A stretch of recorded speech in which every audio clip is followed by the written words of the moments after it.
Hello, people. This is the Extra Spicy Podcast. I'm Justin Phillips. And I'm Soleil Ho. The restaurant apocalypse is upon us. The coronavirus pandemic has had a major economic impact on the restaurant industry since its outset in March. In the wake of lockdowns, paired with little material help from the government, more than 100,000 restaurants and bars have permanently closed, leaving hundreds of thousands of employees out of work across the country. And those are just the numbers as of December 2020. We'll discuss the many ways restaurants have had to pivot their operations to accommodate constantly changing restrictions that have left many owners frustrated and in debt. In many cases, they've had to close down their restaurants completely. So as you can probably tell, this is a heavier episode, befitting the heavier material. But we think that this is really worth listening to. And we hope that this glance into the industry will help you better understand just what's been going on. To get an inside look into how restaurants have been coping during the pandemic, we spoke to Samir Mogannam, chef and co-owner of Beit Rima, an acclaimed restaurant chain that serves up Arabic comfort food in 3 different locations in the Bay Area. You know, at my restaurant, we don't have any sandwiches. We don't do shawarma, which are great, but I wanted to do something a little bit more elevated, a little bit more like, what people don't know, So I wanted to show people that, hey, our food is actually just more than tabbouleh and shawarma and hummus and falafel. We have other things to offer. Samir took over his father's restaurant chain, Burgermeister, and had just remodeled and opened Beit Rima's 3rd location in Daly City last year on February 1st. I worked really hard remodeling that place and building that place, and that location's been in our family for like 15 years. We've thrown a lot of family parties there, and it was doing well by the end of February, and people were really embracing us in the community and really loving the food. And Beit Rima was nominated for a James Beard Award just 3 weeks before California's first shelter-in-place order. On March 15, all restaurants in California were ordered to shut down their dining rooms. I'll never forget just going into, my first location after just being at home for a couple of days, watching the news and trying to figure out what was going on. I remember coming to the store and seeing it kind of empty. And that's when I just kind of started breaking down and crying. It's such a dramatic thing, to go from like a 2-hour wait, everything's going good, you're on top of the world, to you don't even know what's going on and your restaurant's empty and everybody's scared. We basically closed the restaurant as soon as shelter in place was announced. And we also talked with Hetal Shah, owner of August 15, a modern Indian restaurant in San Francisco. So we shut it temporarily for, 6 weeks. So we weren't offering any delivery, takeout, or any of that because our business just wasn't built to accommodate that.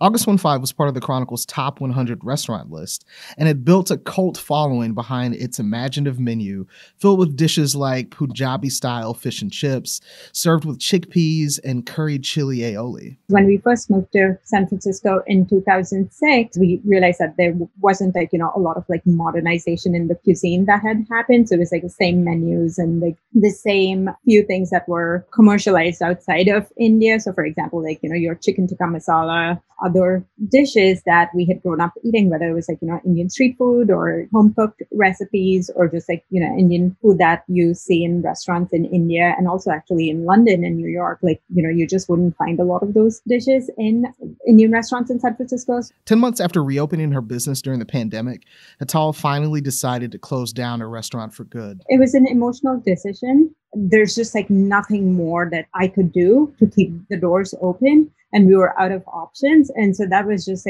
really, really tough to, finally make that decision and just let all of our remaining staff go. And Samir is in the process of shutting down Beit Rima's 3rd location in Daly City.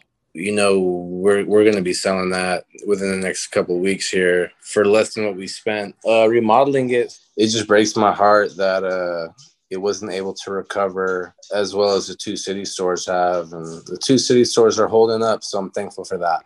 Restaurant closures have been rampant since shelter-in-place started mid-March. To get a better understanding of the impact the pandemic has had on the industry itself, we called up Laurie Thomas, the executive director of the Golden Gate Restaurant Association and owner of 2 restaurants in San Francisco, Rose's Cafe and Terzo. It's just been a horrific, about 10 months now, right? A horrific 10 months. And we're very worried still that the hit to our industry, in particular to the independent restaurants. So we're not talking the big chains like McDonald's or Chipotle. We're talking our lifeblood of San Francisco, our smaller independent restaurants. We're very worried that the hit is drastic. And yet it's still not fully clear how the outcome is going to be. There's a lot of factors that are going to depend on who's going to survive and who's going to have to completely close for good. We do anticipate, unfortunately, I'm going to stand by my original projection, that we could see up to 50% permanent closures. Now, caveat, that's going to depend on, can people get the second round of PPP funding? Can we get some additional grants? So the availability of funds into the hands of small restaurants, it's really hard to get. And Laurie points out why money can be an issue for restaurant owners. I think the restaurants have always been perceived as, if you're a restaurant owner, you're rich or you're glamorous or you're whatever. It's not that way at all. It's not that way at all. These are small businesses with maybe 2 to 3 cents on a dollar that we keep in the best of times in San Francisco. And there's just, when the bank accounts go negative, there's no recourse.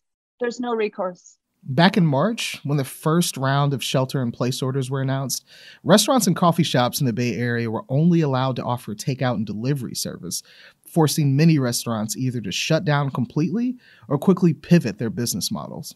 Here's what Hetal Shah had to do. So we had to restructure, the menu based on, it's like what the demand was, based on food costs, etc. So we, had to revert to Indian comfort food. And so when we had to, make that switch, we couldn't price a lot of our menu items really high, and we had to be competitive because we're now competing with a lot of other Indian restaurants or Indian chefs that have ghost kitchens, and on top of that we had to pay 15 to 20% to these delivery providers. So overall we were losing money by just running the restaurant.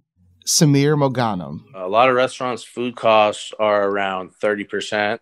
Their labor costs could be around 30-40%. That's not even including all the to-go-ware and all the subscriptions and this and that. So a lot of restaurants are already running in the red, just operating the way they're operating. To put another percentage of cost on your final product, which is anything over 10%, I think is just ridiculous. That's why I actually made my concept the way it is because I saw how unprofitable a lot of the restaurants were that I was working for.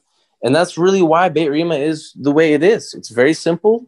It's a lot of beans, a lot of rice, a lot of bread. But at the same time, it's high quality. It's fun, really good flavors. But I knew that if I wanted to be profitable, I needed to not be ambitious. And I needed to make very humble food that I could actually make a profit on. Laurie Thomas. We saw interest at first for people that did choose to stay open before the outdoor dining, sort of that April-May timeframe. There was pent-up demand and people still had money. We had money. I personally would order takeout and delivery, right? And so some places were able to do okay, right?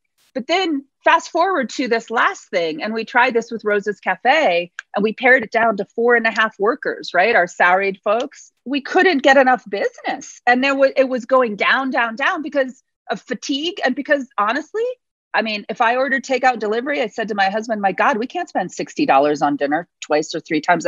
Just personally think of your own finances and the wear on not knowing when we're going to run out of money. And we closed our businesses again. And so we got to cook at home, and it sucks. And I hate cleaning and I hate cooking.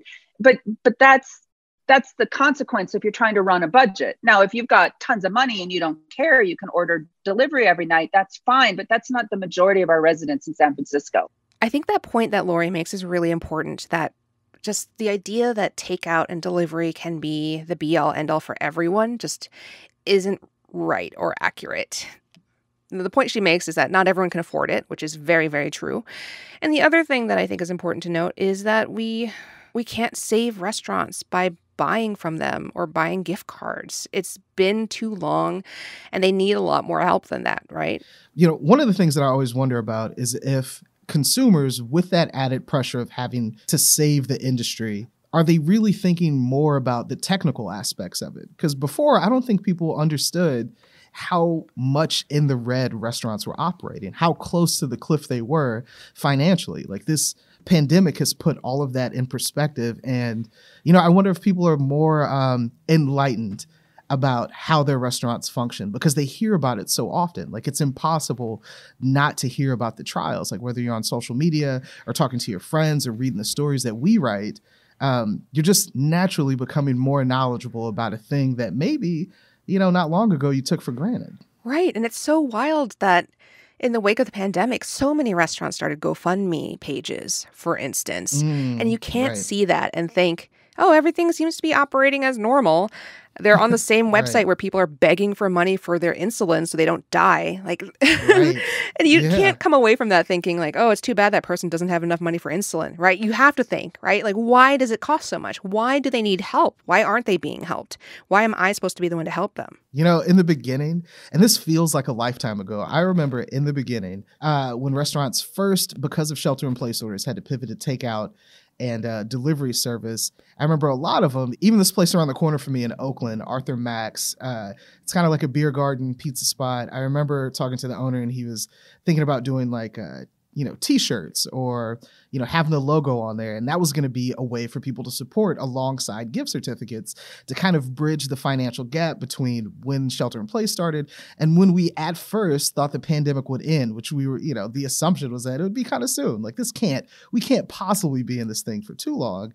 And so I swear I remember thinking at the time, like, those shirts and hats and stuff would be the remnants of the pandemic, that we would quickly later on that year look back and be like, you'd see people wearing the shirts similar to like I Survived Splash Mountain, but instead it's like, a restaurant shirt from the pandemic that you remember supporting. Like, that was such a crazy time, but now it's over with, right? And now we're so far past that. Like, those things don't even seem like Band-Aids anymore. It seems like a little piece of tape over a broken limb. And it's just, it's crazy how far we've come from then, like how serious it's become and how much more we know about it. Right. And God, I have so many T-shirts that I've accumulated too, just out of that spirit. And they're certainly artifacts, but of short-sightedness, I think. And I think it's really important for us to remember too that a lot of these restaurateurs are now telling us takeout hasn't been the moneymaker and it won't be the moneymaker. In-person dining is. So in June, when San Francisco gave restaurants the go-ahead to open for outdoor dining, restaurants were given a critical lifeline to operate in a way where they could actually make some money. The outdoor dining clearance also paved the way for the proliferation of patios and parklets. We invested in a parklet. So we spent almost like $30,000 on our parklet because our neighborhood and where we are, like the street where we built the outdoor dining parklet, like we have like a lot of homeless activity on that street. So we had to make sure that, our diners felt safe and like the parklet experience and like the outdoor dining experience was safe. So the structure that we built cost us a lot. We had to invest in like outdoor lighting, outdoor music, heat lamps, etc. And so all of that cost us a lot of money. That's the lifeline that let us reopen these restaurants and reemploy between 70 and 80% of our workforces in June and July and August and September and October and November. And then outdoor dining was halted in December. Laurie was behind San Francisco's Shared Spaces program, which made it easier for restaurants to use outdoor spaces during the pandemic. She consulted Dr. Tomas Aragon, San Francisco's health officer at the time, about the reasons why he decided to shut down outdoor dining. And what he said to me was, Laurie, closing outdoor dining is the lever we need to shut down the activity in the city. So that is why the city and the states are looking at outdoor dining. It's not so much that yes, you're taking off your mask. And so by virtue of the fact that if you and I were sitting across from each other within 3 feet, even outdoors, and if I had the virus and I spoke to you, I would most likely transmit those particles into your airspace and you would inhale them because we would both be eating with our masks off. And that is the fundamental issue that the health folks have with it. The other broader issue is if you close down outdoor dining, you close down activity in the city. And then there's nobody to go to those retail spaces, and you're not out and about meeting your friends, and you're sitting at home trying to figure out, do I order takeout or do I cook dinner again, right? And it's a lever that effectively controls travel and movement. And that's why they're doing it. That's what I truly believe. And that's what I've personally been told from people. It has nothing to do with the contact tracing. They can't tell you necessarily where you got it. They can tell you 75% probably, family, right? Indoor community family. It's not outdoor dining per se. Could very well be indoor dining. Let's just leave that off the table. But it's not outdoor dining in a well-ventilated thing that's showing the tracking. It's just the movement of people in general. They want to shut that down. They want to close down all movement. Here's Samir Mogannam, owner of the Beit Rima restaurant group. We just spent $8,000 on like an outdoor parklet that we don't even know how long we're going to be able to keep there. And I don't ever want to take that parklet down, but it's just been super frustrating to say the least. You got to respect the ordinances that the government is doing to keep us safe, or as safe as possible. But at the same time, what's been even more frustrating is the federal government not being like the second round of relief that's still not even here yet. This should have happened 6 months ago. Literally every day that they lagged on that was costing people their livelihoods, and that is so sad. So that's what really frustrated me the most, was the fact that they're saying, hey, you can't do this, you can't do that, you can't do this, you can't do that, and on top of that, we're not going to give you the proper support in a timely manner. So that was the end game for a lot of people. And at the heart of the restaurant industry are the workers that have been laid off en masse and seem to be facing the brunt of the pandemic's impact. When I fail, it's not just I fail and my 50 employees fail. It's the wine rep, the people who are importing the wine, the people who are making the wine, the people who are bringing us our towels and our aprons, the people that are delivering us our meat.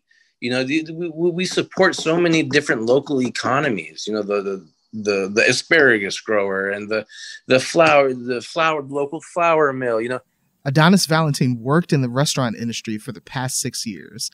Here's how their work conditions changed at the onset of the pandemic. I definitely began to fall out of love with working in a restaurant during the pandemic because of how the dynamic became a lot more extreme, because now there are people who are expected to wear masks and expected to be covering their face.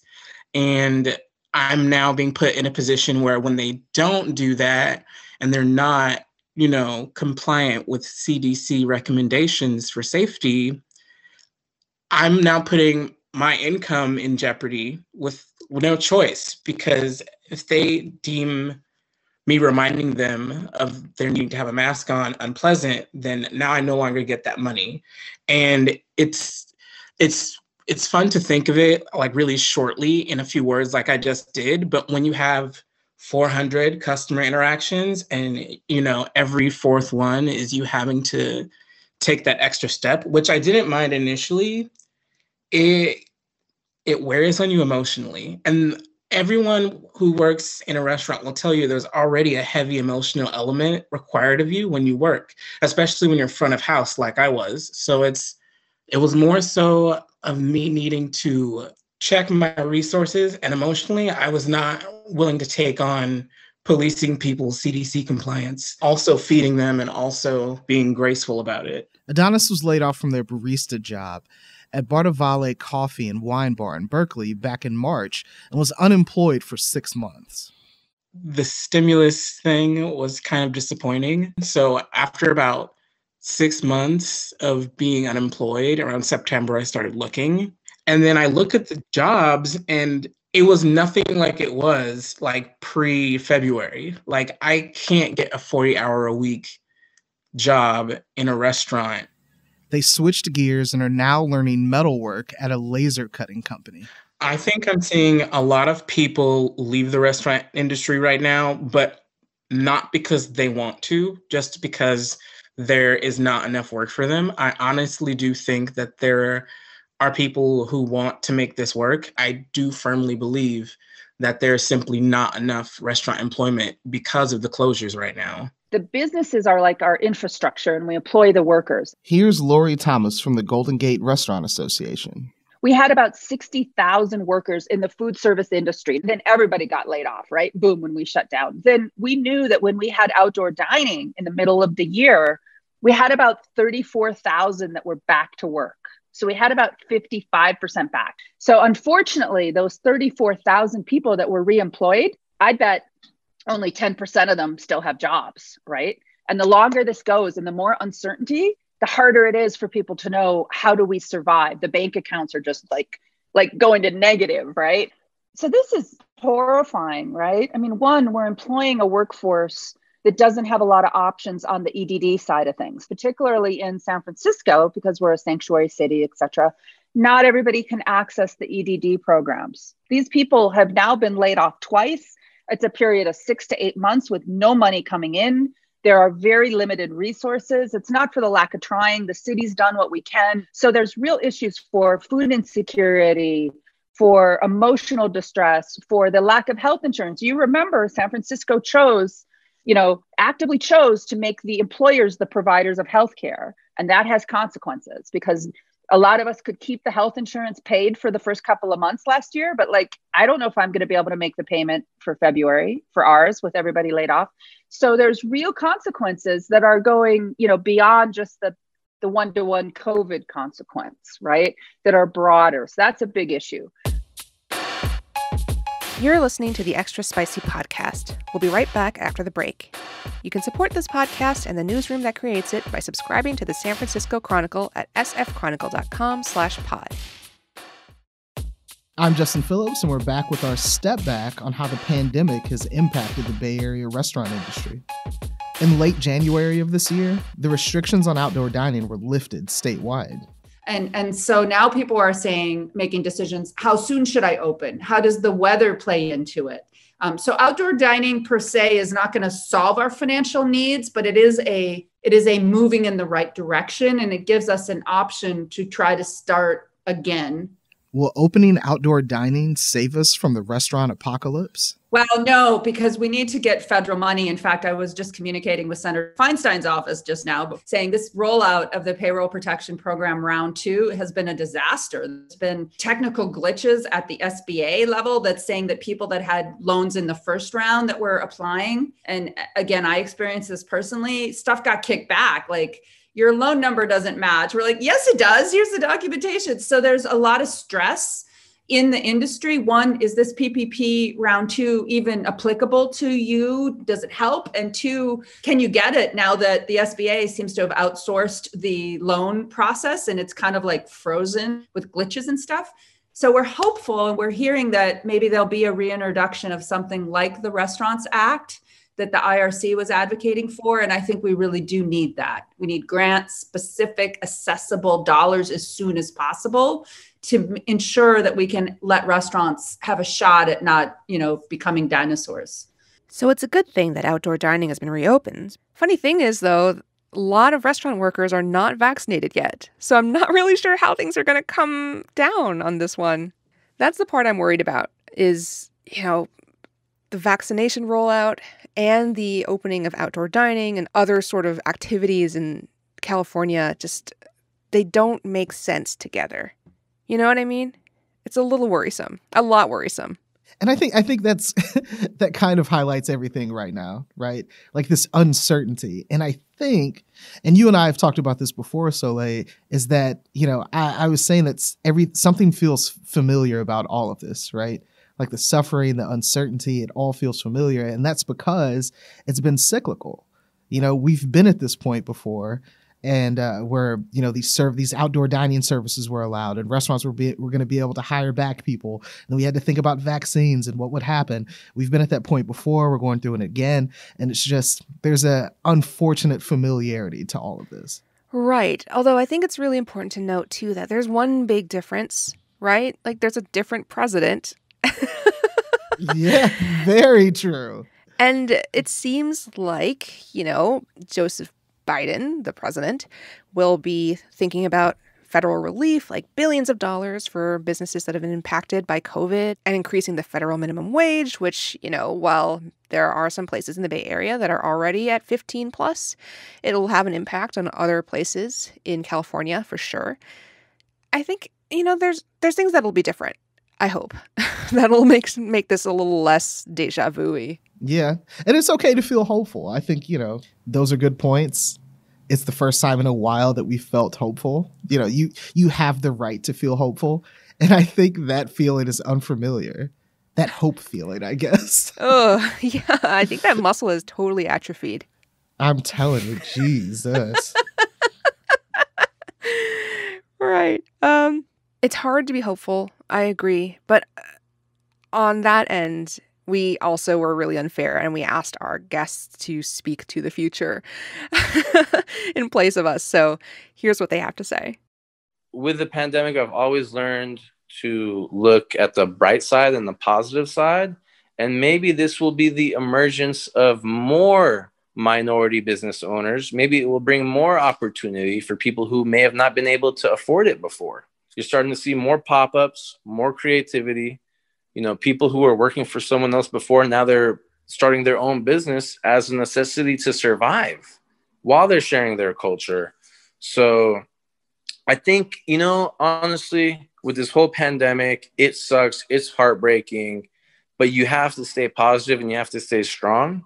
I think the ghost kitchens are definitely going to be on the rise. And when I say ghost kitchens, I tie that to virtual brands. So brands that you and I could just dream up, right? Laurie's Tacos. That may never exist in reality, but I could sell that I have a restaurant menu through a ghost kitchen. And I think you're going to see more of that because there's no underlying brick and mortar cost and lease associated with it. You're leasing a small space, right? Think of ghost kitchens as apartment buildings, only instead of each apartment, you're leasing a kitchen, right? So the idea there is to be able to produce something in a safe, and thank God they're controlled by the Department of Health, right? In a safe manner and sell the product without all the infrastructure. And there's nothing wrong with that as long as the buying public realizes that this isn't a restaurant brand. It's just, it's just somebody producing something and selling it out of a kitchen. So you're going to definitely see more of that.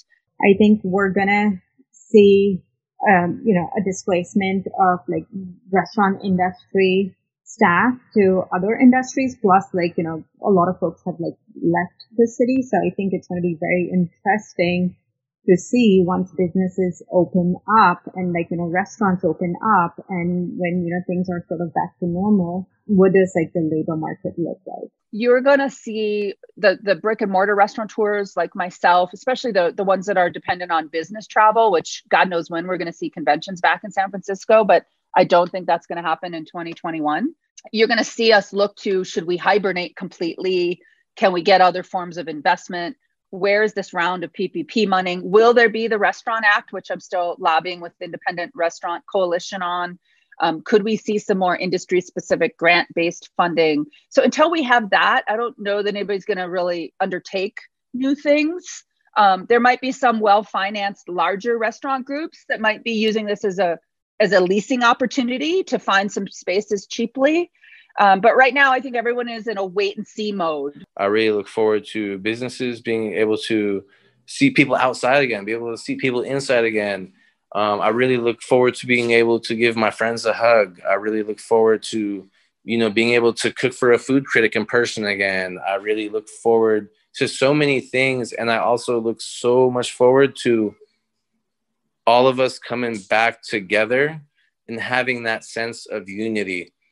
The music sort of stopped and we can't just run it the same way. We have to rethink everything. And that includes our continued, street behavior, cleanliness, homelessness issues. We have to rethink everything. And I think there's more of a willingness to work together to try to make that happen. So that's a real positive.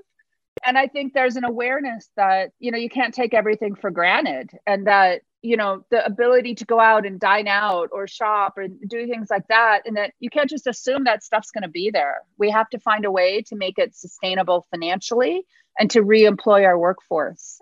But I think there's going to be real pent up demand. I know everybody's just dying as soon as we can do outdoor dining to go out. I do so many Zoom calls with so many different people. We just want to go have a drink together, right? That is just the urge is so strong. So I'm hopeful there will be pent-up demand for sure. And meanwhile, restaurants are still hurting, and many of them are actually calling it quits. Since, I closed the restaurant, I've been busy just like wrapping up things. There's a lot of outstanding bills to take care of and just processes to shut down. And it's really sad to say this, but I think I'm done with the restaurant industry. I know this was a really hard episode to listen to. So we should end on some bits of, silver linings. Do you see any, Justin? So one thing that I hope that, we pull out of this is for people who have supported the food world, who've supported chefs, their restaurants, their pop-ups, all their food ventures, and have cared about these neighborhood spots that they love.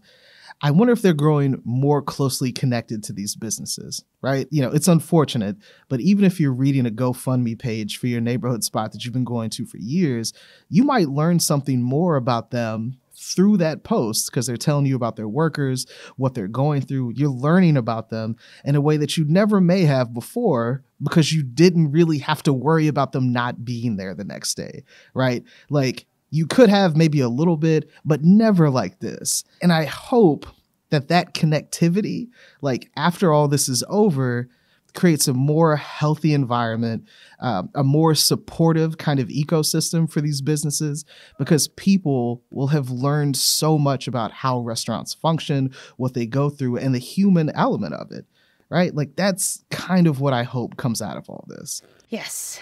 The idea that food doesn't just appear magically in front of you, that there is work behind it and labor and, so many people all along the food system, from the people who create the food, the people who imagine it, the people who pick it in the fields of this country, they have all been impacted by this. And it's really important to remember them and pay due credence to the work they do just so we can have something nice, Yeah, no, that's absolutely it.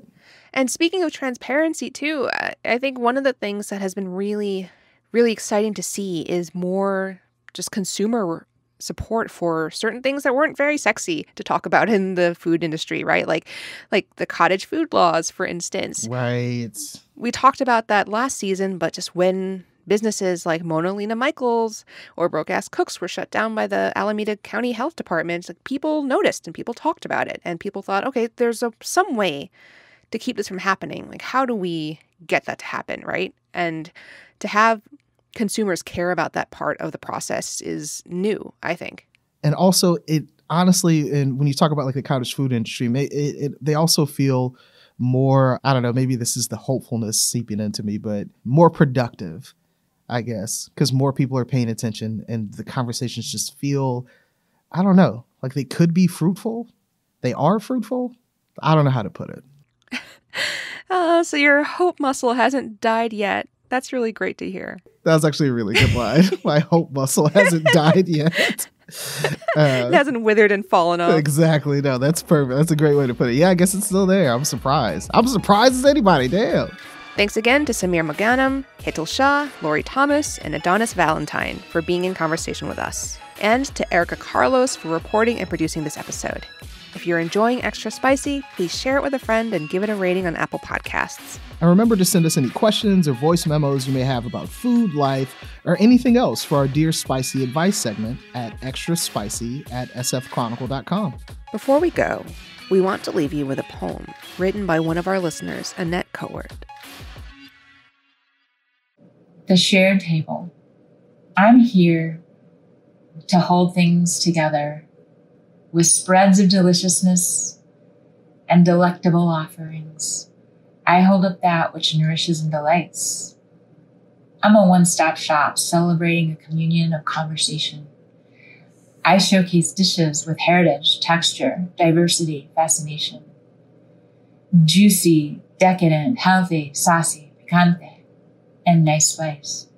Where words animate sustenance like combo, gumbo, jumbo, mango jalapeno, and voices are punctuated by smacking lips, sing-song, laughter, whispers, and debate. Making music in multiple languages telling stories of the generations, including our connections to family, land, love, and harvest. Though my contents change depending on time, place, and purpose, in another sense, I am timeless, magical, and mysterious, a shared table holding light and warm space. Come sit beside me, rest your body and mind, consume goodness, share your being and heart. I stand strong, made of oak, weaned through stretches of sun and storms. All the seasons I've endured over the years are vested deep into my form, with vibrations of abundance, scarcity, disease, disaster, warmth and cold, upward ascendant, leaf shedding, and back to basics, budding, blooming, bending, and ball making. I'm made of mother-wise elder trees, born of acorns, seed shares, nurtured by the birds and the bees. I've grown through light, rain, and calm abiding, and serve as a home base for wisdom sharing. I've carried the wind, the sirens, the birds, and mammal critter lifetimes, and absorbed the voices of children playing in my canopy and elders resting in my shade. In candlelight, with flowers and glittering decks, or simple, smooth, and spare, I hold up elbows, weary heads, and all souls with open arms. And those who surround me, we travel miles together. Thanks for listening.